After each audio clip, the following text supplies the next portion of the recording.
Hi friends, welcome back. అబ్బబ్బా! బయట weather చూసారా? ఒక పక్క వర్షం, దానికి తోడు మళ్ళీ ఈ చలి ఒకటి. అబ్బా! ఈ చలికి, వర్షానికి ఇంట్లో నుంచి బయటికి రావాలంటే భయమేసిపోతా ఉంది. సర్లేండి, దాని పాటికి అది పడతా ఉంటే మన పొట్టలోకి కూడా ఏదో ఒకటి పడాలి కదా! అందుకని ఒక మంచి చికెన్ ఫ్రై చేసేసుకుందాం పదండి. చికెన్ ఫ్రై, రసం కాంబినేషను డెడ్లీ కాంబినేషన్ కదా!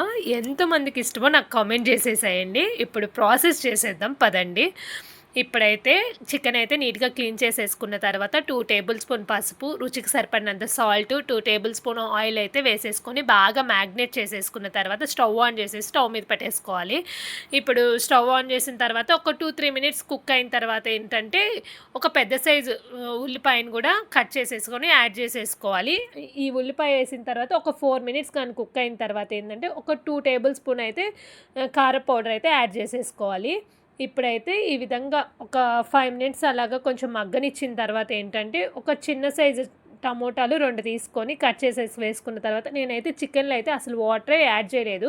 ఎలాగో చికెన్ నుంచి వాటర్ వస్తాయి కాబట్టి నేనైతే యాడ్ చేయలేదు. వాటర్ అన్నీ పోయే వరకు బాగా చికెన్ ఉడకబెట్టేసుకున్న తర్వాత ఒక కడాయి తీసుకొని ఒక 4 టేబుల్ స్పూన్ ఆయిల్ హీట్ చేసేసుకొని 1 టేబుల్ స్పూన్ జీలకర్ర, కరివేపాకు వేసేసుకొని వేపేసుకున్న తర్వాత లవంగాలు, యాలకులు పొడి దంచుకొని వేసేసుకోవాలి. మనం ముందుగా కుక్ చేసి పెట్టుకున్న చికెన్ కూడా వేసుకొని లో ఫ్లేమ్ మీద చికెన్ని బాగా ఫ్రై చేసుకోవాలి. లాస్ట్లో ధనియాల పొడి వేసేసుకొని ఒక 5 మినిట్స్ అలాగా సిమ్లోనే మగ్గనిచ్చేసిన తర్వాత లాస్ట్లో అయితే ఈ విధంగా కొత్తిమీరతో గార్నిష్ చేసేసుకోవాలి.